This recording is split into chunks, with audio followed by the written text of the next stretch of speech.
আসসালামু আলাইকুম। কিছু রান্না বান্না নিয়ে আপনাদের সামনে চলে এসেছি।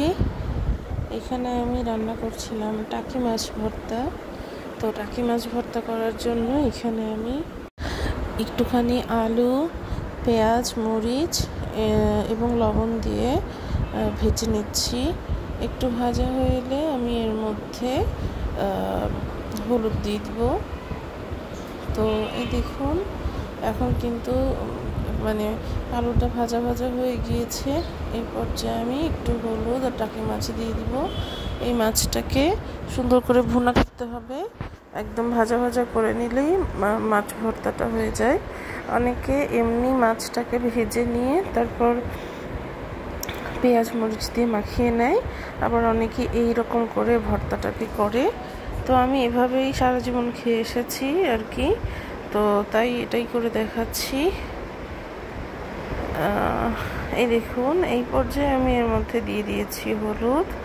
আসলে এরপরে দিয়ে দিচ্ছি হচ্ছে কাঁচা পেঁয়াজ। প্রথমে পেঁয়াজ দিয়েছিলাম অল্প, এবং এই হলুদ টলুদ দেওয়ার পরে পেঁয়াজ এবং মরিচ একটু বেশি করে দিয়ে দিচ্ছি। যত পেঁয়াজ মরিচ দেওয়া যায় টেস্টটা তত ভালো হয়। তো এটাকে সুন্দর করে ভেজে নামিয়ে নিলে তৈরি হয়ে যাবে সুস্বাদু টাকি মাছ ভর্তা। তো লবণটা খুব খেয়াল করে দিতে হয়। টাকি মাছটাকে প্রথমে সেদ্ধ করে নিয়েছিলাম, সেই সময় কিন্তু একটু লবণ দিয়েছি। এইবার আমি রান্না করতে চলে এলাম মুরগির মাংস। তো মুরগি রান্না করার জন্য পেঁয়াজ, মরিচ, এলাচ, দারচিনি, লবঙ্গ এবং তেজপাতা দিয়ে ভালো করে ভেজে নিচ্ছি। এই পর্যায়ে আমি দিয়ে নিয়েছি লবণ, হলুদ, মরিচের গুঁড়া, ধনিয়ার গুঁড়া, একটু জিরার গুঁড়া। তো যেগুলো আমরা আসলে খাবারে ব্যবহার করি সেই মশলাগুলো। এই দেখুন, মশলাটাকে মোটামুটি ভাজা হয়ে এলে এর মধ্যে আমি একটু আদা জিরা বাটা দিয়ে পানি দিয়ে দিব। তো মরিচের গুঁড়া দিচ্ছিলাম, তারপর জিরার গুঁড়া দিলাম।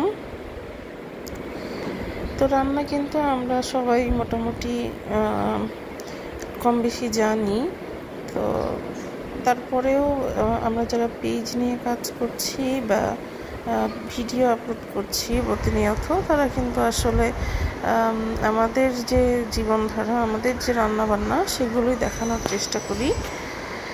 তো এই দেখুন, এখানে আমি মুরগি দিয়ে দিচ্ছিলাম, সাথে আলু। মুরগি এবং আলু একসাথে দিয়ে অল্প একটু পানি দিয়ে নাড়াচাড়া করে ঢাকনা দিয়ে ঢেকে দিব। তো এই দেখুন, এটা হচ্ছে সোনালী মুরগি ছিল। তো এই মুরগিটার আবার পা একটু কালো কালো ছিল, এটা আপনারা দেখে দয়া করে খারাপ মন্তব্য করবেন না। তারপরে মুরগিটা কষে এলে রান্না শেষ। এই দেখুন, গরম গরম মুরগির ঝোল গরম ভাত দিয়ে কিন্তু খুবই মজাদার একটা খাবার। এরপরে আমি চলে যাচ্ছি তৃতীয় রান্নায়। এখন আমি এখানে রান্না করে নিচ্ছিলাম মাছ। তো কুমড়া বড়ি দিয়ে মাছ করব। এখানে আলু দিয়ে বাকি সব মশলা দিয়ে কষিয়ে নিয়ে কুমড়া বড়ি দিয়ে দিচ্ছি। বড়িটাকে একটু হালকা ভাজা করে নিয়েছিলাম, এবার পানি দিয়ে দিয়েছি। তো এই ঝোলটা মোটামুটি শুকিয়ে এলেই আমাদের রান্না কমপ্লিট হয়ে যাবে। এই দেখুন, নাড়াচাড়া করে সুন্দর করে ঢেকে দিতে হবে। এরপরে এই দেখুন, এই যে মশলাটা কষে এসেছে, ঝোলটা কমে এসেছে, বড়িটাও মোটামুটি সেদ্ধ হয়ে যাবে এই সেদ্ধ করাতেই। এরপরে আমি এর মধ্যে পাঙাশ মাছ দিয়ে দিচ্ছি। পাঙাশ দিয়ে রান্না করেছিলাম। তো বড়ি দিয়ে মাছের রান্না কিন্তু আমাদের খুব মজাদার একটি খাবার, যারা বড়ি পছন্দ করি। আর যারা পছন্দ করি না তারা কিন্তু আসলে অ্যাভয়েড করি গন্ধটার জন্য। তো এই তো মাছ দিয়ে একটুখানি পানি দিয়েছি, জাস্ট ঝোলটা যতটুকু পরিমাণ দিব ওইটুকু। এই যে আমার এই রান্নাটাও বলক চলে আসলে হয়ে যাবে। তো রান্না কিন্তু আসলে খুব কঠিন কিছু না, আমরা প্রতিনিয়ত করি আর কি। এরপরে আমি চলে আসছি হচ্ছে আরেকটা রান্নায়। 4টা রান্না আজকে দেখাবো। তো এটা ছিল হচ্ছে প্রথমে পেঁয়াজ মরিচ দিয়ে একটুখানি ওই যে কালো জিরা তেলে দিয়ে এর মধ্যে আদা রসুন বাটা দিয়ে দিয়েছি। এরপরে একটু নাড়াচাড়া করে এর মধ্যে সবজি দিব মশলা দিয়ে। তো এটা ছিল হচ্ছে সবজি রান্না। এই দেখুন এর মধ্যে আমি গুঁড়ো মশলাগুলো দিয়ে দিয়েছি। এই যে এখানে হলুদের গুঁড়া, ধনিয়ার গুঁড়া, মরিচের গুঁড়া দিয়ে দিয়েছি।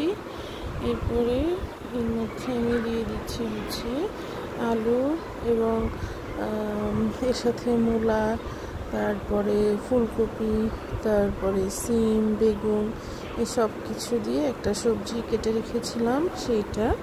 তো এই সবজিটাকে কিন্তু আমি ঝোল ঝোল সবজি করব না, এই সবজিটা একটু ভাজি ভাজি টাইপের সবজি হবে।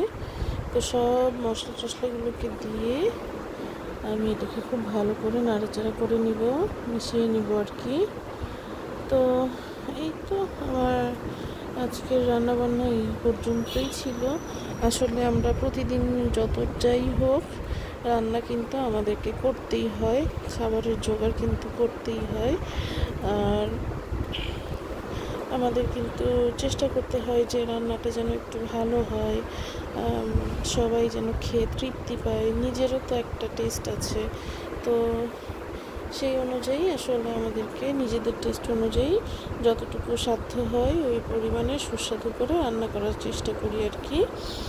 তো এই যে এটাকে ঢেকে দিয়েছি, এরপর রান্না হয়ে গেল।